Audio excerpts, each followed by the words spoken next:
Assalamualaikum. Бүгін 9 тамыз 2022 жыл. Мен Сарқыз Сәулетбаймын. Біз Талдықорғандамыз. Талдықорғанда мынау Қызылжар шайқасы туралы үлкен компрессия басқосу болмақшы. Сол басқосуға келіп отырған жағдайымыз бар.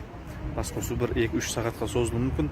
Кескін 3 бөлікке бөлінуі мүмкін. Сондықтан да толығымен көріп шығуларыңызды үміт етемін. Барлықтарыңыз арнаға жазылыңыздар. Бұл енді Қызылжар шайқасы туралы елдің ой пікірі және соны тұрақтандыру негізіндегі кескін болмақшы. Үлкен компрессия басқосу. Сондықтан осы туралы толығымен көріңіздер. Барлықтарыңызға амандық пен тыныштық тілеймін. Арнаға жазылыңыздар. Бүгінгі осы сарайда өтіп жатқан конференциямыздың аты Қызылжар шайқасы Құдай Запады бастаған 100 сарбаздың тарихи рөлі.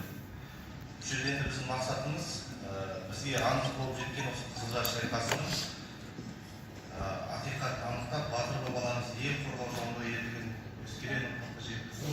Шайқас болған Қызылжар асуымен ерлікпен құрбан болған Құдай Запады тәрбиелеу және қызды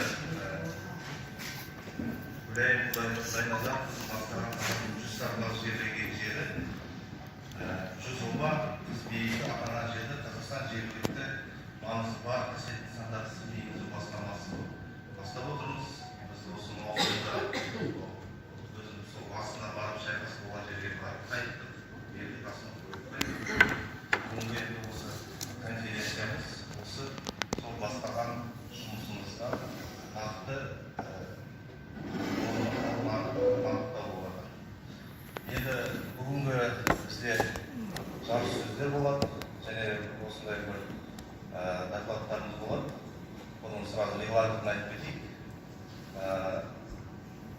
Жарыс сөздер 5 минуттен аспау керек, докладтарымыз 7 минут. Енді осы басы аяғынан бірге жүрген осы қажеттандас болғаннан кейін осы қаржылай модератор сіздердің қажеттандасқа берсек. Жақсы рахмет, қымбатты ағайындар, достар, бауырлар, және де зерттеушілер, сіздермен осы дөңгелек үстелге келіскен қуаныштымын. Рахмет бізді қолдап келгендеріңізге. Енді бағана Ғалымжан айтып кетті, негізгі бұл шараның ұйымдастырушысы Алматы облысы тарихи-мәдени мұра қорғау орталығы. Және де сол орталықтың жанынан құрылған Қазақстанның қасиетті жерлерін анықтау комиссиясы үшін сол азаматтар отыр. Енді бұл Қызылжар шайқасы бізге расында аңыз болып кетті, бірақ ол ақиқат болады. Осы Қызылжар шайқасының орнын ақиқатын анықтау үшін біздің талай азаматтар біраз жылдан бері, біраз жыл емес, жарты ғасырлар бойы, бір ғасырлар бойы ізденістер жасады. Қытайдан да талай ғалымдар келді, осы жерді іздеді, бас көзінде болған азаматтар да үшін отыр. Сонымен қарасақ, мынау Қазақстанда жалпы 24 Қызылжар деген жер бар екен. Сол 24 Қызылжардың негізгі бөлігін ардап келген біздің ортамызда азаматтар отыр, 6000 шақырым жол басып. Сол 24-тің бәрін біз саралап зерттеп көрген кезде осы Қапал шатқалындағы осы Қызылжардың сол Қызылжар шайқасы болған жер екендігін білдік. Білгеннен кейін енді тарихи-мәдени мұра қорғау орталығына ұсыныс берді. Ғалымжанның қолдауымен қалың өлкетанушылар бұл жерде отыр. Және де осы батырдың ұрпақтары сол шайқас туралы білетін азаматтардың басын қосып 22 маусым күні үлкен экспедиция ұйымдастырамыз. Ол газеттерде жазылды, телеарналарда көрсетілді. Сонымен Қызылжар шайқасы болған жер осы деген тұрақтанды. Бүгін сол Қызылжар шайқасын осы барлық өлкетанушыларды басын қосып өшірді. Ұрпақтардың басын қоса отыр және негізгі жерде біздердің келіп отырған жерде облыстық музейдің, облыстық театрдың, Алматы облыстық мәдениет басқармасының, Үлкен ақсақалымыз Алматы облыстық ардагерлер кеңесінің төрағасы, Алматы облыстық аналар кеңесінің мүшелері бәрін басын қосып отыр. Осы шайқасын қасиетті Қазақстан бойынша өңірлік маңызы бар нысана енгізу туралы отырмыз. Енді жерде тағы да мен жерде Егемен Қазақстан газетінің, Алматы облысы жетісу газеті, Алматы облыстық Ағыни Алатау газеті, Алматы облысы жетісу телеарнасында бар өкілдерді шақырды. Қысқасы осылай басқосудың негізгі мақсатын және қандыратты бастап кеттік. Енді бізге енді осы конференцияны ұйымдастыру барысында біраз адамдармен хабарластық, өлкетанушылармен, ғалымдармен хабарластық, ағаларымызға хабарластық.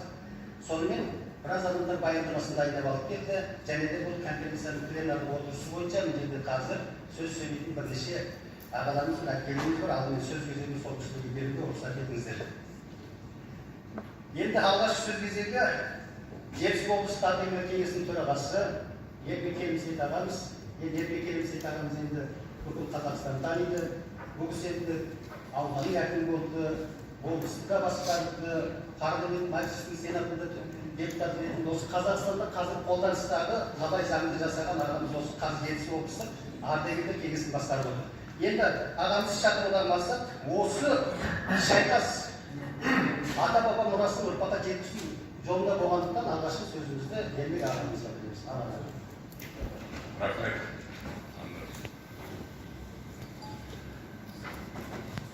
Құрметті конференция қатысушылары, тәуелсіздік жер бетіндегі барша халық үшін қасиетті. Қазақ халқының да тәуелсіздікке жету үшін жүгі нарда, қазан тегінде аяғы жөнді болды. Ата-бабамыз қазақтың өзінің тағдырын келіндей көріп десек, артық айтқан болмас. Ұлы бабалар ұрпақ үшін ұлым, құл, қызым, күң болмасын деген деп дархан даланың үшін шайқасты. Арғы замандарда айтпағанның өзінде кейінгі осы үш ғасырдағы ерліктерімен ұрпақ қамы үшін жасалған бабаларымыздың ерлік істері де ешқашан ұмытылмайды. 1643 жылы Арқастау мен Орбұлақ шатқалында болған шайқаста асқан ерлік танытқан Жәңгір Сұлтан, Жалаңтөс Баһадүр, Шапырашев Қарасай, Ақын Ағынтай, Алтын Жиенбек, Қаңлы, Сарыұлпа Жайнан, Көксерек, Дулат Жақсығұл, Суан елінде тағы да басқа батырлар бүгінде ұрпақтарына айналды. Абылай хан ішінде Қаракерей Қабанбай, Қанжығалы Бөгенбай, Шапыраш Наурызбай, Арғын Олжабай, Албан Райымбек тағы да басқа көптеген батырлардың ерлігімен ел қорғаудағы кеңесі болмаса бүгінгі тәуелсіздігіміздің болу-болмауы неғайбыл деген ойға кетеміз. Қысқасы, осы далада елдің ерлігін, жерінің бүтіндігі үшін күрескен бабаларымыздың ерлік рухы сайрап жатыр. Ал біздің міндетіміз сол ерлікті, елдіктен, ұлтын ұлтудың құралына, жастарды отансүйгіштікке тәрбиелеудің өзінде айналды. Әрине, бұл уақытта көптеген игі істер бүгінде атқарылып жатыр. Қазіргі таңда батыр бабаларымызға ескерткіштер қойылып, кесене тұрғызылып, ұрпақтар басына барып әуелі өздерінің перзенттік борыштарын атқаруда. Құрметті қонақтар, ұлы отан соғысы тұсында да халқымыз азамат тарихында ең сұрапыл соғыстағы ұлы жеңіске өшпес үлес қосты. Соғысқа аттанған 1.200.000 жерлесіміздің жартысы шайқас алаңында қаза тапты. 500-ден астам қазақстандықтар кеңес одағының батыр атағына, егілі 2 рет атағына осындай. Бұл жастарға өнеге алатын ерліктердің өнегесі. Осы ретте бүгінгі конференцияда болатын Қызылжар шайқасында сол ерлік жорықтардың қатарына қосамын. Ата-бабамыздың білектің күшімен, найзаның күшімен қорғаған жерін, көздің қарашығындай сақтайтын елін сүйетін, отанға қорған болатын ел жанды, ер жүрек ұлт жастарын тәрбиелеу бүгінгі мемлекетіміздің басты бағыты болып саналады.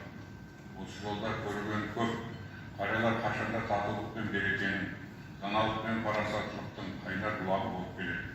Әлі де сол ұлы мұратын шыңдап, белсене еңбек етіп, өздерінің білімі мен білігін дәлелдей береді деп айтамыз. Бүгінде аймағымызда ардагерлердің қатары көп. Ұлы Отан соғысы, Ауған соғысы, желтоқсан көтерілісінің ардагерлері, және де басқа да жеке жаңағы соғыстарға қатысқан азаматтар ерлік көрсеткен. Жастардың тәрбиесіне өз деңгейінде үлестерін қосуда. Әрбірінің бағыты бөлек болғанымен мақсаты ел келешегін кемелдендіру, жаңағы болашағын нығайту үшін еңбек ету болып табылады. Отан қорғау әрбір азаматтың қасиетті борышы. Ең бастысы ол міндетті қалай орындай алатындығымызда. Облыстық ардагерлер үйі бірнеше жылдан бері ата-баба дәстүрі ұрпаққа аманат атты тәрбиелік шараны жалғастырып келеді. Ондағы мақсатымыз өткен бабаларымыздың ізгілігін, парасаттылығын, батырлығын, даналығын жастарға өнеге етіп, ұрпақ жалғастығын өрістету болып табылады. Демек, өздерінің өлетінін білсе де, біліп тұрса да, қапал шатқалындағы елінің аман болып қалу үшін жан қиған 100 сарбаздың ерлігі де жастарға үлкен жігер беретініне сенімдімін. Сондықтан осы күнге дейін тек аңыз болып айтып келген дүние ақиқатына жетіп, өз бағасын алса, біздің де жергілікті тарихымыз тағы бір патриоттық шарамен толыға түседі деген ойдамын. Конференция жұмысына сәттілік тілеймін. Құрметті конференция қатысушылар, енді мен осы кіріспе сөзімнен кейін сіздерден рұқсат сұрап қойып отырып, егер десеңіздер бүгін анау Қаршығай қонақ қаласында жаңадан облыстық ардагерлер ұйымының конференциясы өтеді. Республикадан басшылары келіп жатыр. Ұйымдық мәселе қаралып жатыр. Соған енді кешегі бір облыста болған бауырлар, соларға қатысып келу үшін мені шақырып еді. Сіздерден рұқсат болса, ренжімей мен соған барып қатысады. Және келмейді, мынау сіз енді Арташбек ағамыз, біздің кішкентай сыныбымызды қолдап келгеніңізге рахмет. Енді алдымызда сіздерде ағаларымыз болғаннан кейін бізде әрқандай жұмысқа батылдығымыз деп барамыз. Енді елмен айтып отыр, енді расында осындай қабат жұмыстың ішінде келіп, бізге өстіп жиналысымыз бастап келгеніңізге рахмет. Елмен ағамыз болса дейік.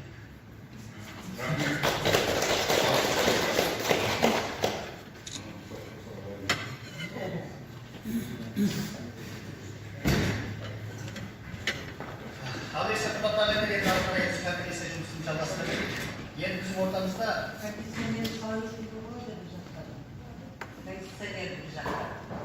не сәл басып қойды кондиционер. Ана біз енді Қызылжар шайқасының кезінде екі адам Құдайназар батыр мен белгісі Гүлайым әпкеміз. Енді сол үшін де біз енді атаға енді ұсыныстарды айтамыз Гүлайым әпкеміз туралы. Сол үшін Алматы облыстық аналар кеңесінің төрайымы Жамал Қасымбекқызы әпкемізді шақырамыз. Енді келесі сөз Жамал Қасымбек. Рахмет, әжет. Біріншіден осы шақыртқандар көп рахмет. Осындай кездесулер, шынында мәнді, тарихтық залдағы өткенімізге көз жүгіріп, білмегенімізді білдіретін осындай кездесулер көп болса екен. Өткенде өзінің жағының әкенің кітаптары туралы конференция өткізіп, сондай танымшы кітапты сыйлап едім. Сол кітапты оқып, мен өзім көп нәрсеге, тіпті өзімнің елімді мысал бермекті мақамын. Атам немеден түсті, мені атамады емеден екен. Оның жерден тауып алып, мына кітапты шымайда оқып жатыр.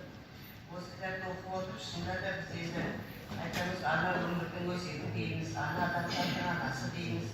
Тарихта енді анамызды қарап отырсақ, тек қана ұрпақты дүниеге әкелуге, сол ұрпақты тәрбиелеуге, ананың орны қандай екенін бәріміз білеміз. Енді біздің аналар кеңесінің тағы мынандай бір тек қана отбасылық құндылықтар дәріптеу, сол аналардың өмірі арқылы, ананың өмірдегі орны арқылы біздің жас ұрпақтарға отбасылық құндылықтарды, ананы сыйлауды, ананың орнын дәріптеу жүрген бір сондай қоғамдық ұйымбыз.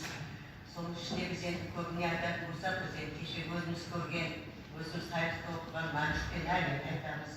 Одан Абайдың Зира апамызды айтамыз, Айғанымды айтамыз. Ал енді қазіргі мына осы тәуелсіздік деген кітаптарды оқып отырып қарап отырсаңыз, біздің аналарымыз тек біздің ұлтымызда бола болды, қазақтың аналар кимешегін киіп, ұршығын иіріп, бесігін тербетіп, әлдейін айтып отырған деп осындай біз сурет ойымызда сондай болып қалыптастырған біз өткен әжелеріміз.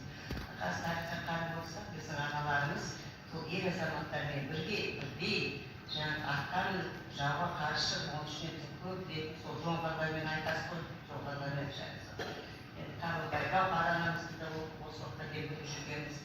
Енді мына андас Омар Ақын Атаның кітабын оқығанда мен осы Қызылжар шайқасы, оның ішінде жаңағы Қызаяңдар туралы мен көп деректер алдым.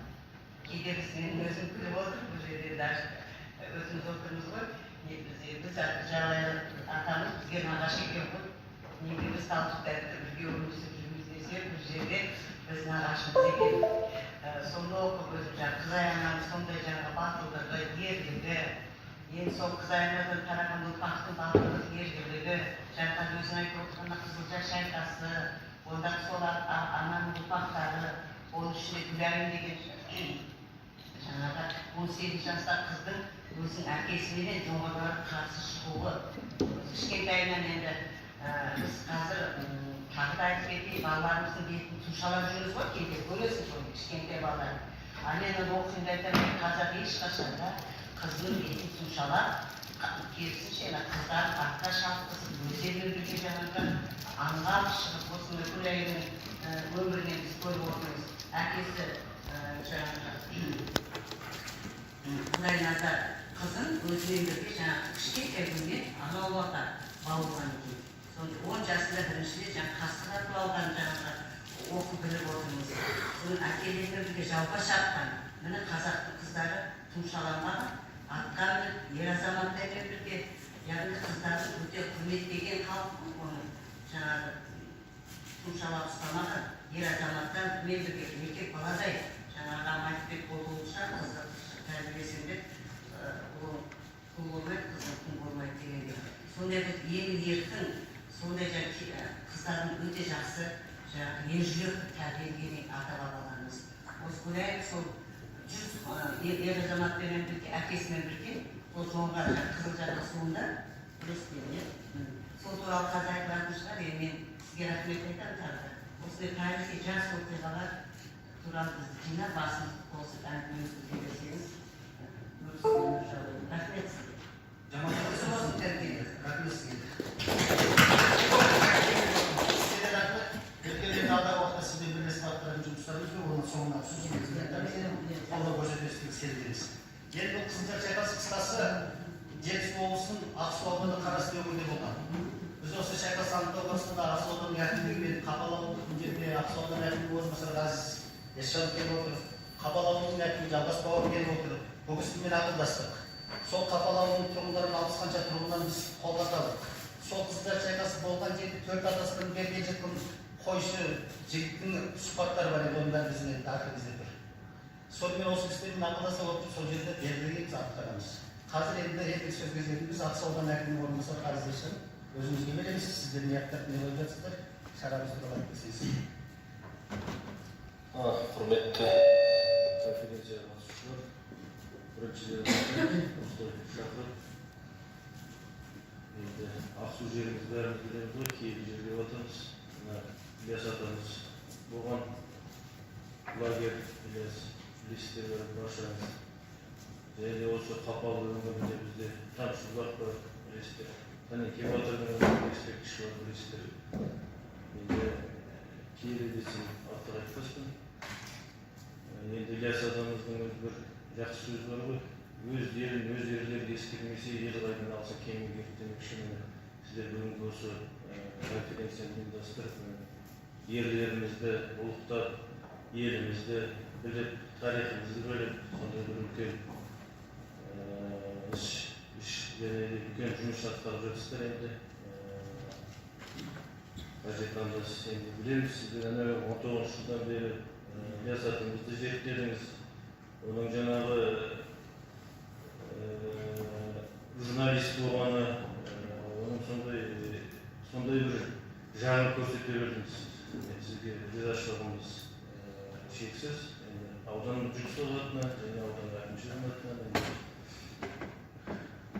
Енді айтып өтсек бізде енді Ақсу жұртшылығы өзінің, мен ойлаймын, тарихты сондай бір білгендері және өз келген ұрпақтарға осындай көрсетіп кеткендері ме, осындай бір ескерткіш жайлы және тарихты көрсету жағынан мен ойлаймын, ол кісілер белсенді деп.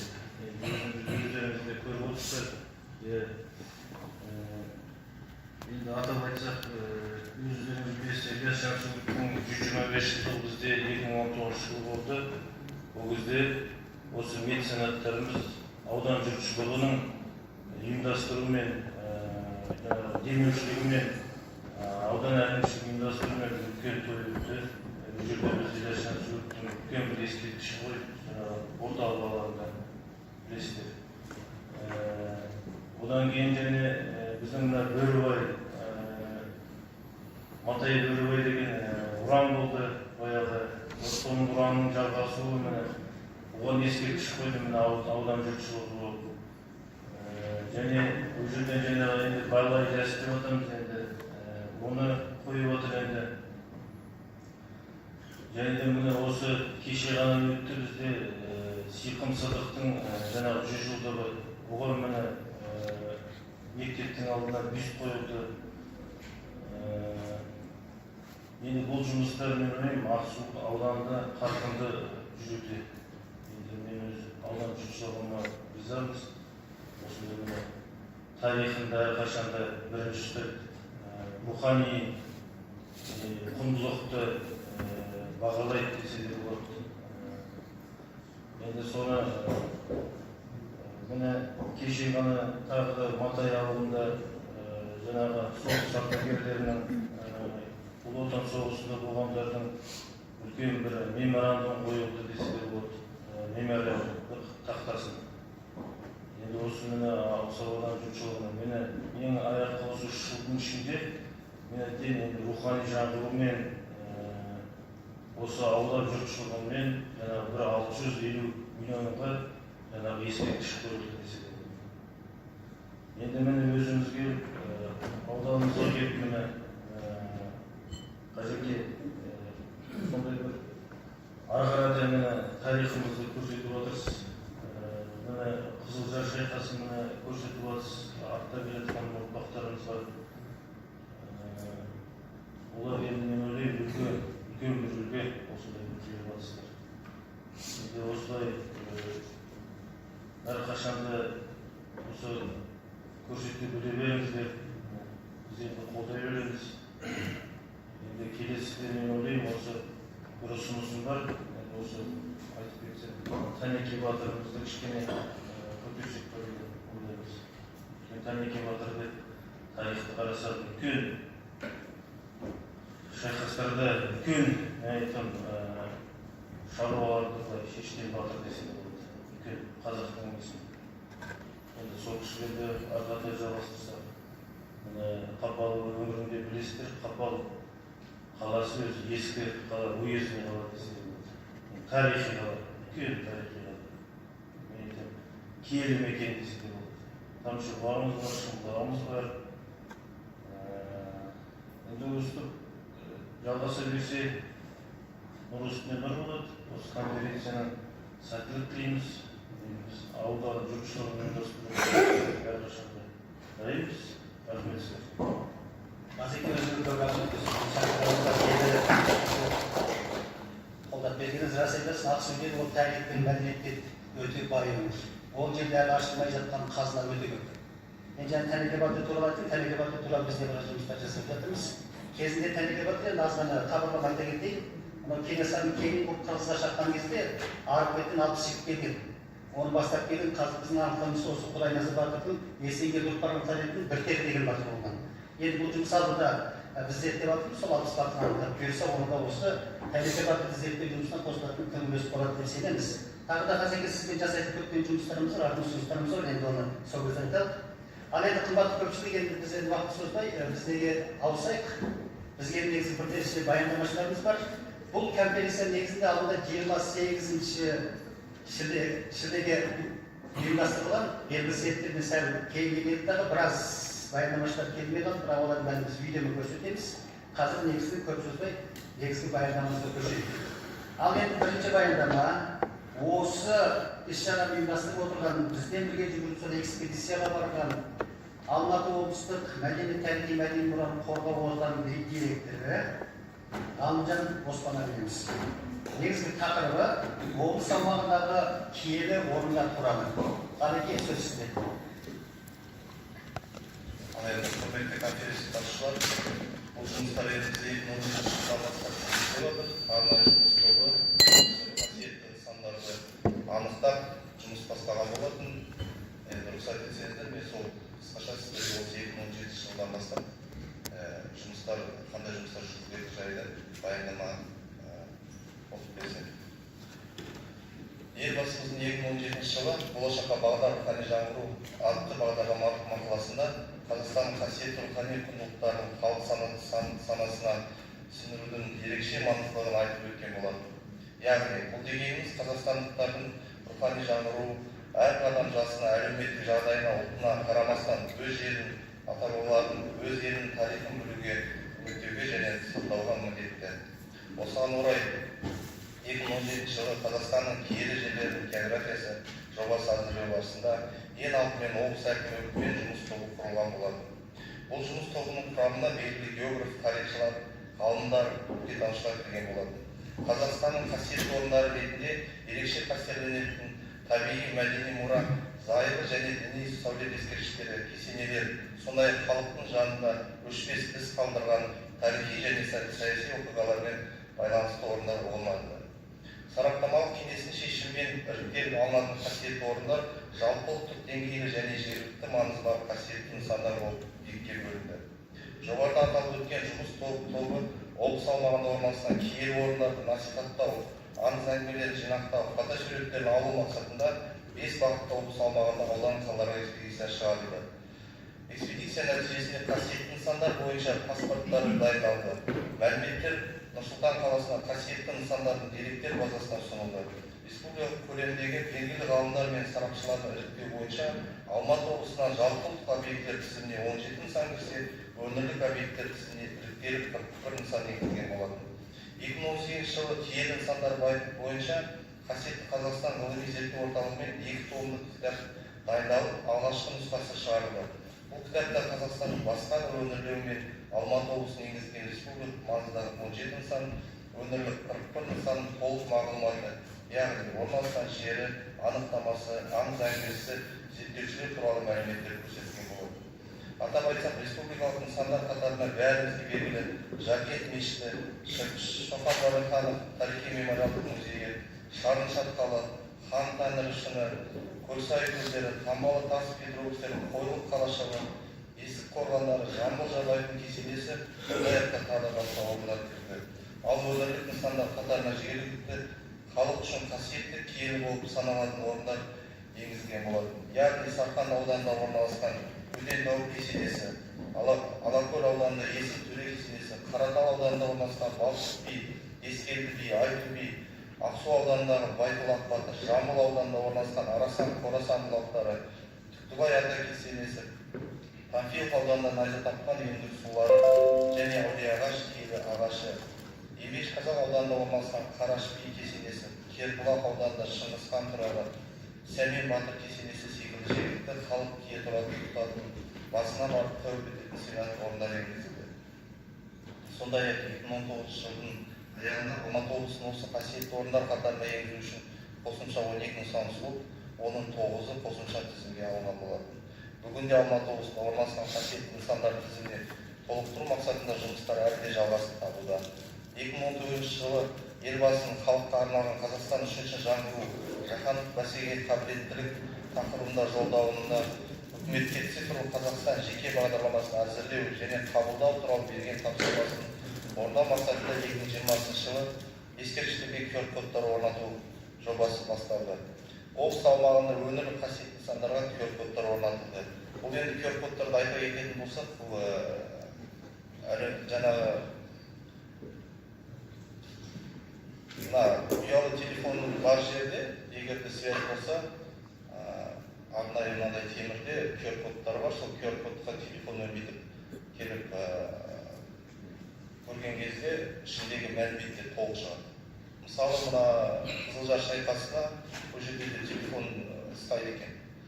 Бұл жерге де орнатсақ та болады, кейіннен QR-код орнатып, Қызылжар шайқасы туралы ішіндегі толық мәліметті сол жерден алуға болады. Фотосуреттері де, бейнематериал да жүргізуге болады. Осындай қазір бізде жұмыстар жүргізуде. Енді біз осымен тоқтамай, әлі де осы қасиетті нысандар бойынша жұмыстар жалғастырамыз. Сенімдеміз. Назар аударып тыңдағандарыңызға рахмет. Жақсы қареке, сізге көп рахмет. Енді мен де қосымша айта кетейін. Ғалымжанның ашқанында жаңағы киелі жерлерді анықтауменен Алматы облысы бүкіл Қазақстан айласты, бірақ соның ішінде ең белсенді жұмыс жасаған осы біздің Алматы облысы болды. Киелі нысан енгіздік. Ол басқаларға қарағанда өте жоғары. Соның ішінде Алматы облысының ішінде сол нысандардың көбі мына отырған Ақсу ауданында болды. Және қазір басына айтып кетті. Мысалы Ақсу ауданынан Қапалдың өзінде 3 нысан. Тамшыбұлақ тұр, Тайпын апамыздың үйі тұр, Қапал мешіті тұр. Оның ар жағында ана не тұр? Қалақай тұр, Сеңгеркас. Тәмеке батырдың жатқан жері, Барбек Сырттардың жатқан жері, район өмір. Қысқасы Ақсу ауданында ондай нысан бар. Бұйырса, енді алдағы мақсатымыз енді осы Қызылжар шайқасын жайында 57-сінің 28-сі қоссақ, Ақсу ауданында 10-сының 11-сі қоссақ деген ниет қой. Бүгінгі конференцияның негізгі мақсаты міне осы. Ғалекен ол үшін сізге көп көмегіңіз тиеді, сізге көп рахмет осындай шараларды ұйымдастырып беріп, осындай баяндама жасағаныңызға. Ал енді келесі баяндама біздің енді ортамызда осы Жетісу өңірінің бары тауы мен тасын, жері мен бәрін толық білетін Еркін Тоқпан деген ағамыз отыр. Ілияс Жансүгіров атындағы Жетісу университетінің жаратылыстану ғылымдары бойынша білім беру бағдарламасының оқытушы әдіскері, география ғылымдарының кандидаты, бізбен бірге осы Қызылжардың тауында басып, тасында басып келген Еркін ағамыз ендігі сөзіне сізге. Енді ол баяндама, мына жерде мына баяндамалардың бәрі мына жерде біз кішкентай кітапша шығарғанымыз негізгі баяндаманың барлық барысы осында жазылып тұр. Сонда баяндамашылар отырып оқысаңыз да болады, барып оқысаңыз да болады. Өзіңізге қалай ыңғайлы солай оқи беріңіз. Негізгі ойыңызды. Дархан жай қардан шығаршы. Еркін аға тұра тұрыңыз. Мына Еркін аға біздің Қызылжар шайқасы болған жерін картаға түсіріп осы карта. Карта болғанда мен түсіндім, бір дайын карта ғой, оны белгілеген. Ал құрметті бүгінгі конференция қатысып отырған азаматтар осы конференцияны ұйымдастыруға бас көз болған Ғалымжан Қажет мырза, сіздерге осындай қазақтың болашақ ұрпаққа бір үлгі болар, еліміздің ұрпақтардың отансүйгіш сезімін оятар, осындай бір игі істер бастағандарыңызға көп рахмет. Қазіргі Еуропа ойысында мекендеген қалмақтар 17-ші жоңғар қалмақтары 17-ші ғасырдың бірінші жартысынан бастап күшейе бастады. Сол кезеңде қазіргі бұрын Жетісу атау Арқасы деп аталған. Арқасты немесе Жетісу қолаты мен Зайсан Қазан шұқырынан Қазақстанға, қазақ жеріне шабуыл жасап өте қауіп төндіре бастады. Тарихи деректерге сәйкес шамамен 1635-36 жылдан бастап 1758 жылдың аралығында 113 жыл бойы осындай қазақ пен қалмақтың қазақтың отан соғысы жүрген екен. Тарих беттерінде жазылған Жетісуында болған 1643 жылғы Орбұлақ, 1664 жылғы Арқасты Жетісу қолаты, 1790 жылдарда болған осы Қызылжар шайқасы, Аңырақай шайқасы, тағы да басқа көптеген шайқастар болды.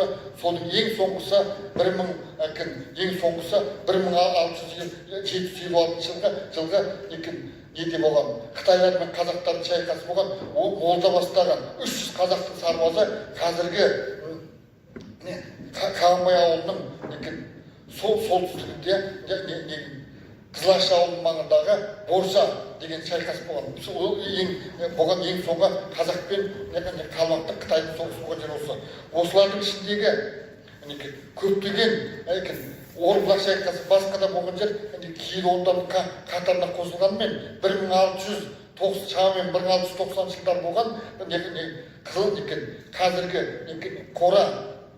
Қора өзені мен Қора өзені балықты Қапал өзендердің суайны болып табылатын Мыңшұңқыр жотасының ең биік жеріндегі көрсеңіздер көріп тұрды. Биік өз жарық тас, биіктік шаммен 56 метрдің биік жарық тас. Ғылыми геологиялық кітапта бұл Дайка деп аталады. Дайка деген биік жарық тастар. Жан-жағына жол тұрғызып көрді. мына жағы жартас шыға алмайды, ана жағы жартас шыға алмайды, ортасында сол ойнақтың бар. Сол аяғында олай жетіп, неде қазақтар тосып болған. Ол кезде мынандай болған жағдай болған. Енді уақыттасып біз, ол кезде қазақтар ол кездерде батыр болған ғой. Әрбір жерде қазақтардың қарауыл төбе деген ұғым бар қазақтар. Ол қарауыл төбе Алматы облысында екеу. Әрбір жерде 200 метр биіктіктерде кәдімгі әскери күзет тұрған. Ол күзет жауды келеткен бақылап отырған.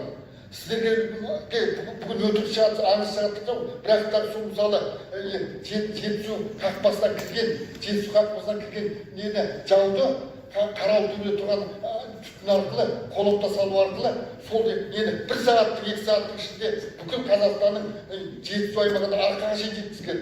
Оған дәлел сіздерде Жаушы деген фильм бар, көрдіңіздер ме Жаушы деген фильм? Жаушы деген фильм от жағып қолыпта сол деген бар. Сол әдіспен еткен. Енді бұл соғыстың бір қандай маңызы бар деген сол. Сол кезде 100 батыр, мына жерде жаңағы Қора өзенінің Көксу өзен бастауында осы жаңағы 1635 мен 1726 жылдың арасында қазақ пен қалмақтар қатар өткізілген. Сол кезде көрдіңіздер ме? Қазақтар ойда жатыр, қалмақтар тауда жатыр. Оған дәлел, мынандай дәлел бар. Осы жерде Мұқыр деген тау бар, білесіздер. Лавасы деген бар, Лавашоқ деген бар. Сол кейін не деген? Бұрхан деген дін басылар шағына былай айтқанда. Ламанизм деген дін басылар. Бұрхан, Қонтайы деген жота бар, Соны бұл жергілікті атау ғой, микроатау. Міне сол жерде екен, әскерлер жиналды дейді мысалы. Оны қырақшылар бақылап тұрады жерден. Көріп жинап, бірге хабар берді. Енді не істеу керек? Қазақты қырып салуы керек қой. Ана 100 батыр олар білді өзін, өлетінін де білді. Олардың оралмайтын да білді. Осы жерде екі күн бөгелген ішінде, 2 күн ішінде бүкіл сол жердегі қазақтарға айтқан екен. Басқа жаққа көшірілді. Енді 2 күн ішінде қай жерде соғысамыз, қай жерде бұл жауды күтіп аламыз дегендей шешімдер қабылданды. Оған дәлел некен? Ол батырлар өлді. 2 күн шайқасып қайтыс болды. Оның ішінде батыр қыз Гүлайым да бар. Бұл көрдіңіздер ме? Қандай ерек ондай. Енді келдік, бұдан кейін шайқастар болды. Қайда болды бұдан кейін шайқастар? Оны белгісіз қайда болғаны. Мына неде? Қазір Қаратал ауыл бар. Мына жақта некен? Екпіл деген ауыл бар. Осы ауылда бір шайқас болды. Екінші бір шайқас болған Мұқырда болды. Мүмкін сол кезде осы жауды күтіп алу үшін шайқасқан шығар. Ол жақ белгісіз. Көрдіңіздер ме? Сондықтан енді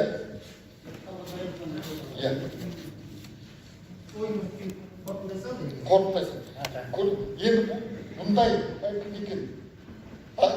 батырлардың ерлігін ұрпаққа жеткізу, бүгінгі ұрпаққа жеткізу. Ол біздің ұрпаққа тәрбие болады. Сондықтан да бүгінгі Қызылжар шайқасы болған орынды неге енгізу, киелі орындар тізіміне енгізу дұрыс деп санаймын. Енді бұдан арға не істеу керек бұдан арға? Оны кәдімгі жазба деректерге сүйеніп, оны насихаттау керек. Орындарын насихатталса, бұдан да ары өте жақсы бір іс-шара болады. Жақсы. Тыңдағандарыңызға рахмет. Рахмет Ерекен. Қысқасы Ерекеннің баяндамасында осы Қызылжар шайқасы болған жердің осындай шайқас болуға болады деген географиялық тұрғыда дәлелдеп берді бізге. Өйткені бұл кісі сол кісінің маманы. Біз енді ауызбен дәлелдеп келген дүниені кісі ғылым жолымен дәлелдеп келіп, мына кітапшада негізгі баяндама толық нұсқасы тұр. Енді уақыттың шектемесі болса, Ереке рахмет, әлде сізбен жұмыс жасаймыз. Осы Қызылжар шайқасының соңына жетіскенше сізбен бірге шайқасатын боламыз.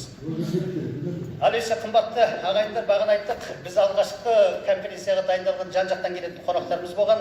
Соның ішінде мынау Өскемен жақтан біздің бір әпекеміз келіп жатқан. Бұл кісі Нұқанова Нұрғайым Марапқызы, бұл кісі мына кейінгі кезде мына Наймандар деген кітап жазып жүр, оны білетін адамдар да болу керек. Біз сол кісіні де шақырғанбыз.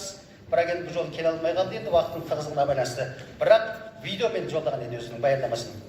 Дархан, мүмкін болса видеоны қоссаңыз. Армысыздар, қадірменді қауым, құрметті бауырлар. Жетісудың облыс болып қайта құрылғаны, қайта жаңғырып, қарыштап дамитынына сенеміз, тілектеспіз. Өскеменнің ар жағында, Бұқтырманың оң жағында Әлемгаян Алтай бар. Сол Алтайдың күнгейінен құбыла жатқан, құлай атқан, құлай ағып ертіс түскен күр еткен күршім бар. Алтай күршім не заманнан қалың найман мекені. Сол Алтай мен күршімнің қысы қыспақ, жазы самал, елінен жерден жалынды сәлем сіздерге. Қойнауы тарихқа толы бабалар ерлігін жаңғыртып, жақсы бастама бастап жатыр екенсіздер. Жетісу ежелден ақындар мен батырлардың құтты мекені. Батырларды еске алып осындай игілікті шара өткізіп жатқандарыңыз қандай ғанибет. Өткен жылы өтпей қалғанымен біздің азаматтардың табандылығы арқасында өтіп жатқан шара біздің батырлар қайтадан жаңғыртып ерлігін, рухымызды көтеретіні сөзсіз. Менің аты жөнім Мұқанова Нұрғали Манапқызы, Наймандар кітабының авторы, кітапхана ісінің ардагерімін. Енді осы жолы Наймандар кітабының 2-ші томын баспаға дайындап жатырмыз. Мен де сол тарихтың қойнауында зерттеп, соған үңіліп, қызығушылық білдіріп жүрген жандардың бірімін. 35 жыл кітапхана саласында еңбек етіп, тарихи кітаптарға әуес болдым. Бұл кітаптың ғылыми кеңесшісі тарих ғылымының докторы, профессор Серік Аташ. Ол осы біздің тарихшы мамандарды дайындайтын ұлағатты ұстаз. Оның лекциясында қазақ жастары ғана емес, түркі елінің барлық жастары жазылып, лекциясын тыңдайтын ғұлама адам. Екінші біздің ғылыми кеңесшіміз Ғалым Айдын Рысбекұлы, және де тарих ғылымының докторы, профессор Мұхтархан Оразбай. Басқа да көптеген ғалымдар осы біздің кітабымызға ғылыми кеңесші болып отыр. Кітапты өңдейтін қоғам қайраткері Дос Көшім. Енді сіздер де өздеріңіздің өлкө тарихынан өздеріңіздің деректеріңізді жіберіп атсалысады деп сенемін. Енді ел қорғаудың ерен үлгісі баяндаманы назарларыңызға ұсынамын. Жоңғар мемлекеті солтүстік Юан жерінде 1368 жылы Дүргін ойрат деген атаумен пайда болған. Юан деген Шыңғысхан мен Құбылай құрған империя екенін өздеріңіз жақсы білесіздер. Осы империяның атауын өзгертіп, 4 ойрат мемлекеті Дадан деп аталды. Бұл 1399 жыл. Қуатты және көп ұлтты империя болатын. Жетісудағы Моғолстанға, Қытайға жорықтар жасады. 1679 жылы жоңғарлар Шыңжаңды толықтай жаулап алды. 1640 жылы Ерден батыр бастаған жоңғарлар Ыстықкөлде қырғыздарды, таласта қазақ руларын ойрандап Ферғана даласына жетті. Хақназар, Шығай, Тәуекел, Есім, Жәнібек, Салтан Жәңгір хандар тұсында қазақтың тұңғыш хандығын жаудан қорғауда ерен ерліктермен бүкіл қазақ жұртында әйгілі болған Найман батырлары Көкжарлы Ахмет, Қобыз, Жармұхамет, Жолым, Ақпан, Қанбар, Көксүңгілі Көксерек, Түкі, Төртуыл Бердіке, Бураназар, Терістаңбал Ахметәлі, Қаракерей Сопы Мырза, Баба Мырза тағы басқалар. Ал 1683 жылы жоңғарлар Сайрам мен Ташкентке дейін жаулап алды. 1697 жылы Матай Құдайназар батыр жоңғар басқыншылары қарсы күресте елін құтқару жолында қызы Мерген Гүлайым және 100 сарбаз елі ұзақ кеткенше жаумен жағаласып, өздерін құрбан қылып, елді шапқыншылықтан құтқарып қалды. Судай аққан қанмен қаптағайлап барып оққа ұшқан, ат жалып құшып барып жерге сұлап түскен қайран батырлар соңғы демі қалғанша арпалысты. Сол дәуірде ерен ерлік көрсеткен батырлар атақты қолбасшы Қанжығал Бөгенбай батыр, Садыр руының ұранына айналған аға батыр Алдияр Елекеұлы, Садыр Жомарт батыр 9 ұлы үлкен немересімен соғыста мерт болған. Құдайназар батыр сияқты босқан елді ұзап кеткенше 9 ұлын кезегімен жекпе-жекке жіберіп тұрыпты. Бірінші күні 5 ұлы арыстандай арысып мерт болды. Екінші күн ұлдары жекпе-жекте өледі. 2 күн жауды бөгеген Садыр Жомарт ең соңында майданда өз қаза болады. Садыр Төлебай батыр, Терістаңбалы Жәйілбес батыр, Матай Қара батыр, Өкімбай Қара батырұлы, Ақтамберді батыр оқ пен оттың ортасында жүрді. Жорық жырауы Ақтамбер батыр азынаған жебелермен қайшыласқан қылыштардың önінде жүріп, жырларын сол жерде жалан қылыштай суырып алып қалды. Олар ел қорғаудың, жер қорғаудың, дұшпандарға қарсы күрестің идеологиялық жаршылары батыр әрі ақын еді. 1717 жылы Хайыптанның 30 мыңдық әскері Аягөз шайқасында күйреп жеңілді. Жоңғарлар Шығыс Қазақстан мен Тарбағатайды жаулап алды. Бұл Ақмола шоғырының басы еді. 1723 жылы жоңғарлар қазіргі Алматы, Жамбыл, Түркістан облыстары жерін Ыстықкөл мен Ташкентті жаулап алды. Ақтабан шоғырында шегіне жетті. 1725 жылы Қалпақтан мен 300 қолын талқандады. Ордабасы шейінде біріккен қазақ қолының бас қолбасшылығына Әбілқайыр хан сайланды. Бөгенбай, Қабанбай, Сауырбек, Жәнібек, Малайсары, Абылай, Әбілқайыр бастаған қалың қол 1726 жылы Шұбар теңіз шайқасында жоңғарларды жеңіп, олар шегіне бастады.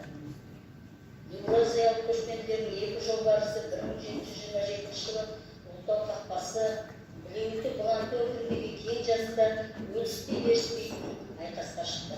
Қазақтар қалмақтарды қынадай қырып, даладай жасады, жосадай қанға боянды. Майдан жерінде батырлығымен, ерен еңбегімен ел есінде қалған Шақшақ Жәнібек, Қыпшақ Күлеулі, Бағаналы Барлыбай, Төлеу, Құлбақ, Шұбаркөл Жаулыбай, Оразымбет, Сағындық, Арғын қар жасаған жоқ, Аманқұл батыр, Болатшы Қараменде, Қызай Есенбелді тағы басқаларының тарихта алар өмір жолдары әлі толық ашылған жоқ. 20 жасар Сейіл батыр қапыда оққан жоқ, Бағаналы Қызмет батыр қаза болды. Бұл ұлы отан соғысына еңбектеген баладан еңбектеген қарқа, сондай-ақ қыз-келіншектер өлім атсалысты. Тарихтан белгісі Абылайдың қызы Айтолқын, Үстін Қаратай батырдың қызы, Олжабай батырдың анасы Есентепе, Қабанбай батырдың жары, Малайсар батырдың қарындасы Батыр анамыз Гаухар, Қабанбай батырдың қаһарман қызы Назым, атақты Бұланбай батырдың жары Барлаушы топтың жетекшісі Ержүрек қыз Айбике, Алшын батыр қыз Қақбикеш, Найман Жәндегі, Есет батырдың қызы Ботагөз, сол сияқты қыздар Бике, Нұрбике тағы басқа ерліктің үлгісін көрсетіп, есімдерін қазақ сахарасына кең жайылу таң қалатын оқыс оқиға емес қалыпты жағдай еді. Сол қатарға Гүлай Құдайназар қызының да ерлігін ел есіне салып, ел қорғаудағы қазақ қыздарының бейнесін жасау да бүгінгі күннің маңызды тақырыбы. Жақсы, енді бүгінгі баяндамасы бітті. Енді жаңа айтып Нұрғани апайларымыз енді біраз жыл болды. Осы Наймандар кітабын реттеп жатыр. Бүгін тығыз жұмыс жасап жатырмыз. Бұйырса енді келесі шыққан кітаптарға да осы Құдайназар батыр және ұрпақтары тағы басқа да оның әулеттер туралы көптеген дүниелерді бірлесіп ақылдаса отырып шешетін боламыз. Оның ішінде осы қыздар шайқасында бұлда бұйырса осы Наймандар кітабының осы екінші томына осы қыздар шайқасы туралы енеді. Енді бұл сөз келсе көп дүние еститін едік, енді жарайды, рахмет, солай болса да. Ал енді келесі баяндамамыз енді жанымызда отырған Мұқан аға. Мұқан ағамыз қысқасы анау Қытайда алғаш рет қолында қалам алып мақала жазған кезінде Қызылдар деген шайқас анау Қапал шатқалында болды деп жазған сөз. Біз осы Қызылдар шайқасының орнын анықтау барысында сол Қытай жақта жазылған кітаптарды, деректерді қарастырған кезде ең алғаш негіз еткеніміз осы Мұқан ағамыздың жазбасы болады. Тағы басқа енді, соның ішінде.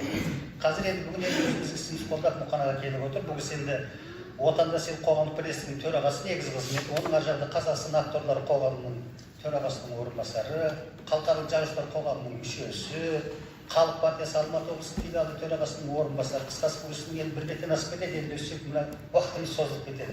Қысқасы өзіміздің Мұқан ағамыз. Бұл кісінің негізгі тақырыбы Қызылжар шайқасы ел қорғау жолындағы ерлік істерінің өткісі деген тақырыпта баяндама оқиды.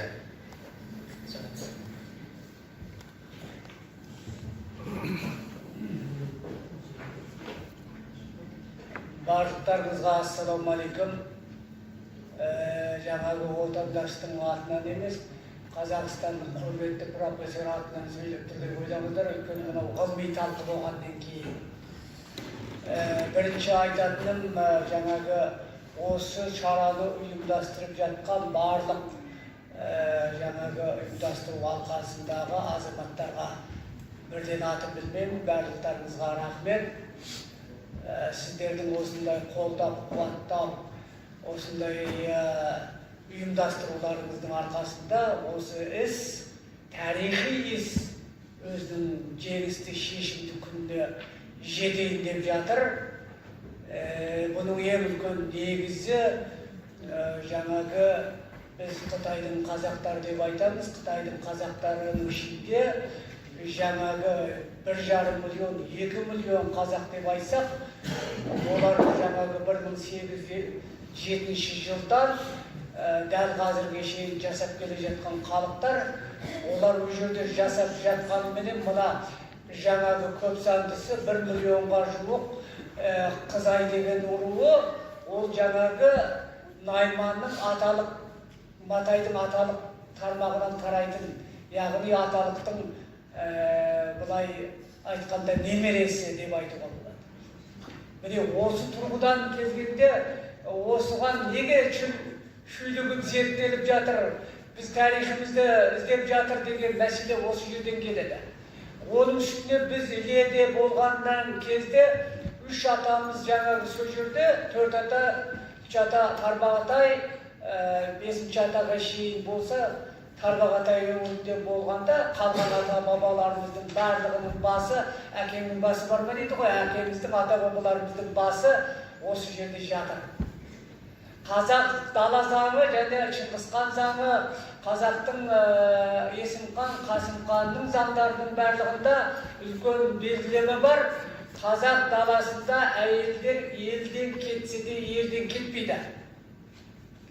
Біздің Қызай анамыз қанша ұлы, қанша дәнішпан болып деп тармақтағанымызбенен ол ешқашан Матайдың уысынан, яки аталықтың уысынан шығып кеткен емес.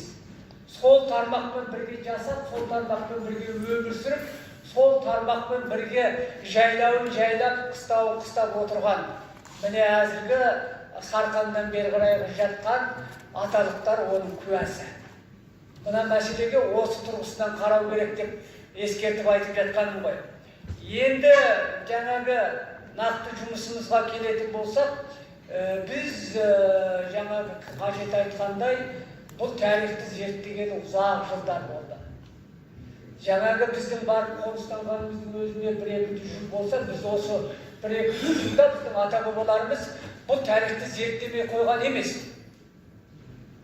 Осы тарихты зерттеп, әсіресе егеменді болып, еліміз азат болып, Қазақстан Республикасы тәуелсіздік алып, бүгінгі күнге жеткенде ел тарихы, қазақ тарихы пысықталып жатқан кезде, осы қазақтың бір тармағы болған, яки жаңағы о жақта бәрі ұлыстар түгел бар, ойлап қалмаңыздар, теккені ол бір Найман емес, о жерде Суандарда, Албандарда, жаңа Арғындарда, жаңа айта берсеңіз, бүтін ұлудың бәрі бар. Сол жақта қазақтың. Осының барлығы сол бәленді жылдан бері қарай өзінде қордаланып кеткен тарихты, қордаланып келе жатқан тарихты қазақ тарихына қосып жатыр, яки қосқалы жатыр. Қызылжар шайқасын зерттеудегі мақсаты Қызылжарға осы шайқаста біздің қазақ даласына, қазақ мемлекетінің азаттығына, яки қазақ даласының осынша кең даланы білектің күшімен, найзаның күшімен қорғағанда, осы біздің есеміз бар ма жоқ па дегенді дәлелдеу үшін жасалып жатыр десе де болады. Сондықтан мен енді негізгі жұмысыма кетейін. Мен бұл мақаланы ертеде анау 2000 жылдардың ар жағында жазғанмын. Уағы осы кезде келгендіктен бүгін оқып жатырмын десеңіздер болады. Бұл жөнінде жайдан жай отырып мақала жазатын адамдар қатарында жазды деп айтпаңыздар. Бұны зерттеп, зерделеп, мен Қазақстанға келгеннен кейін бүткіл тарихты, бүткіл шежірені жинап алып, үйіме жинап қойғанмын. Әрбір нәрсені сөйлегенде пакетпенен сол кітаптан не айтты, оған біздің ойымыз ғана, зерттеуіміз қарай дегенді қосып, дәлелмен сөйлейтін адам қатарында. Сондықтан мына мәселені сол тұрғыда қараңыздар. Қазақ хандығының соңғы ханы Салқам Жәңгір ханның баласы, шешесі Қалмақтың Қошуыт тайпасының билеушісі Күнделен тайпасының қызы. Мұрагерлік жолыменен қазақ халқының хандығының билік тізгінін қолға алған кезде 1680 жылы Тәуке ел ағасы жасына келіп ақыл тоқтатқан. мемлекет ісіне араласып, мол тәжірибе жинақтаған білікті жан болады. Сондықтан да ол таққа отырып, әке ісін алға жалғап, оның саясатын жүргізгенмен, оны жүзеге асыруға келгенде, бұрынғы сүрлеуменен кетпей өзіндік жаңа жолмен жүрді. Тәукені өзге қазақ хандарының ерекшелеп, оның шын мәнінде көреген басшы, ақылды реформатор екенін танытатын қасиеті де осы өзіндік жолменен жүруіндеді. Бұл ретте ол ұлы бабасы Қасым ханға қарай бейімделді. Тәуке ханның ел үшін сіңірген ерен еңбегі екі қырыменен айрықша ерекшеленеді.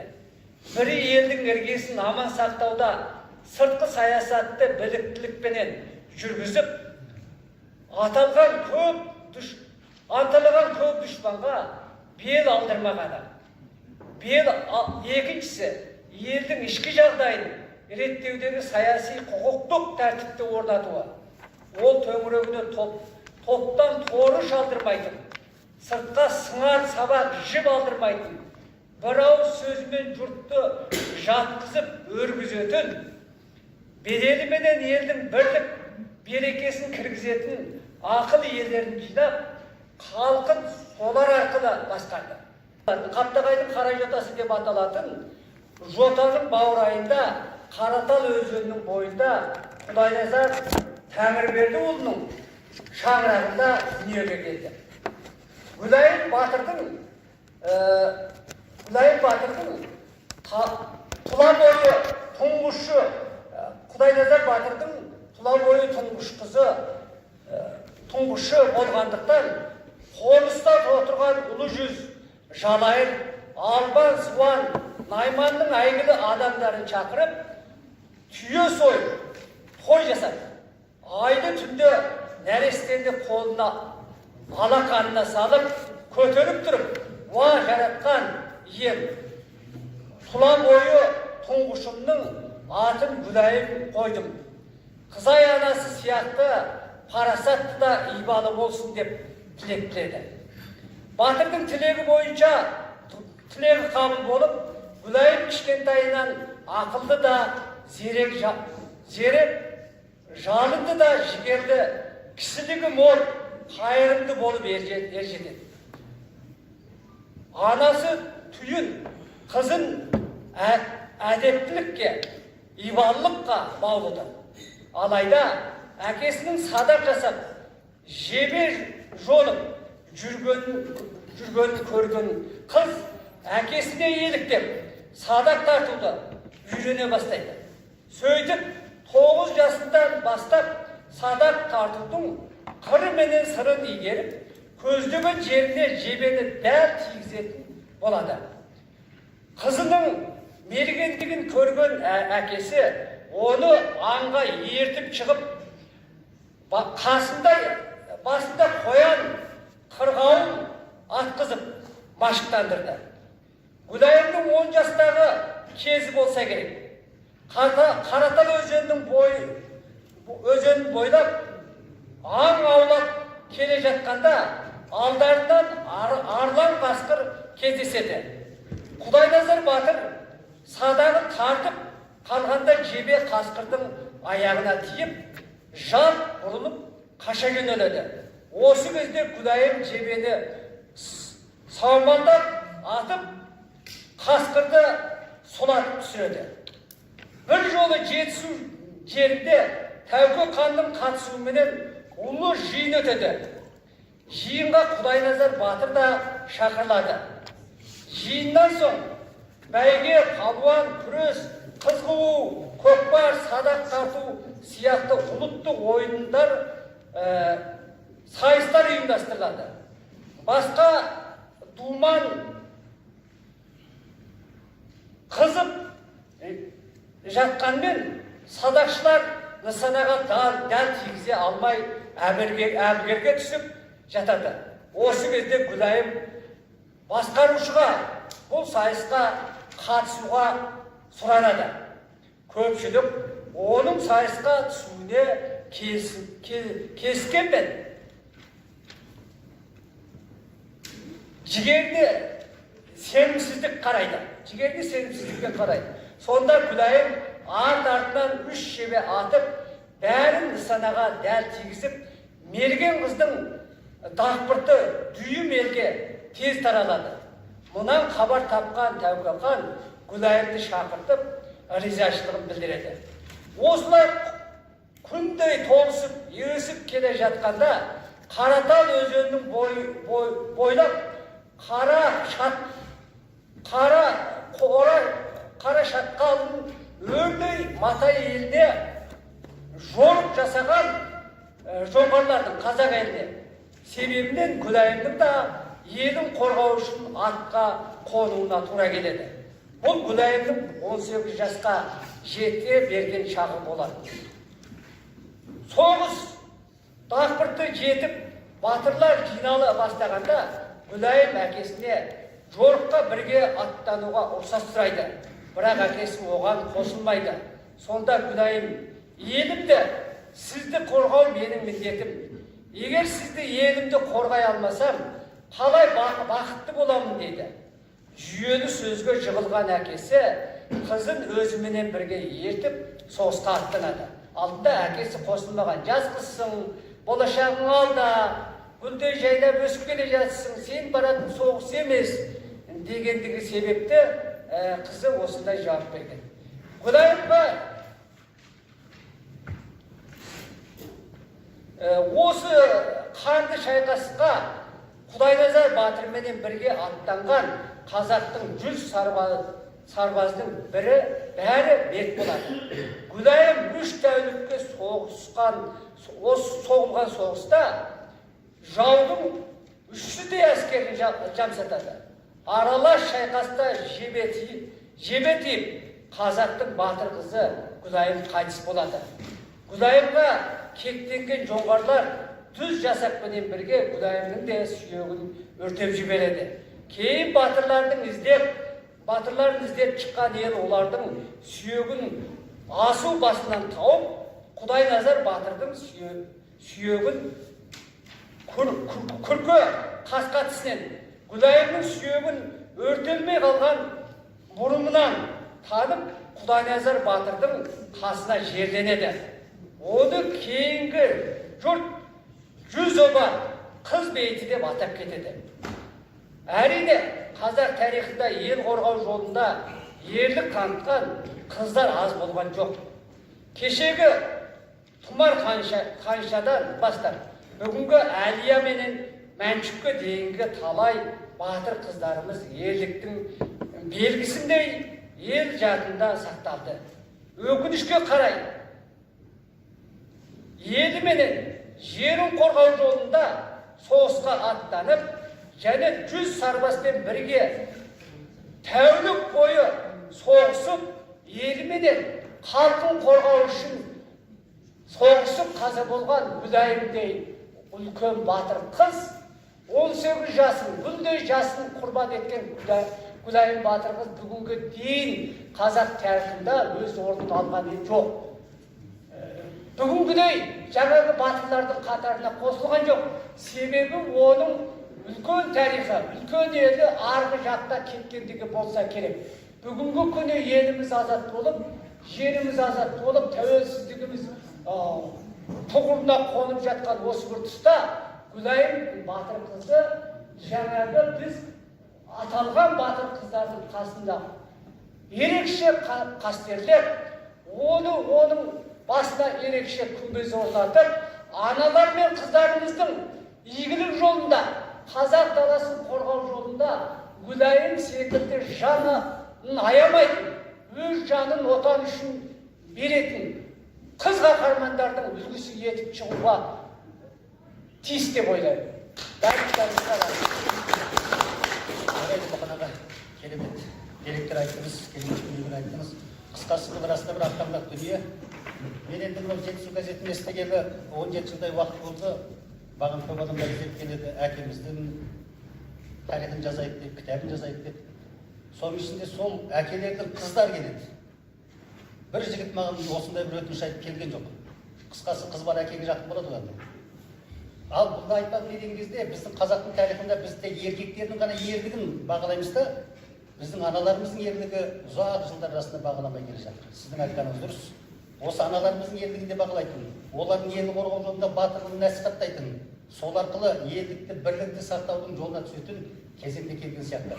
Енді тағы да енді мұқараға мына Гүлайым туралы енді бұл Гүлайым әпкеміздің енді ерлігін насихаттап жүрген жастар да бар. Сіз қатарлы негізгі алғашқы конференцияға Астанадан келіп жатқан Алаш деген бауырымыз болған. Енді бағана да себептеріміз келе алмай қалды. Ол да өзінің ойын видео арқылы жіберіп отыр.